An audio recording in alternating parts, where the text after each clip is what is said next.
Morning सेवा नमस्ते साथीहरू। आज चाहिँ म बिहान बिहान उठेँ अनि उठेर चाहिँ म यसरी केसर र मिल्क खान्छु होइन साथीहरू। अनि यहाँ चाहिँ मुन्टा हो इलामदेखि मेरो साथीको बहिनीले पठाउनु भएको।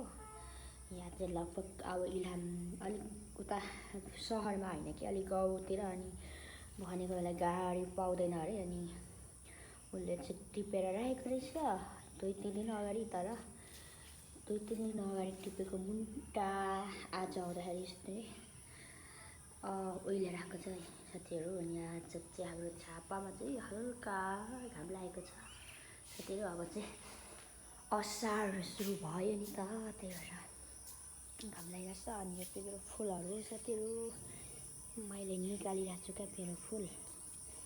अनि यो पानी हो हाम्रो, मैले लगाएको 2-3 घन्टा भयो, पानी भरिँदैन साथीहरू। अनि आजको हाम्रो मौसम यस्तो रहेको छ, घाम लाग्यो भने गर्मी हुन्छ, पानी आयो भने पनि धेरै नै आउँछ। के भएको होला है साथीहरू।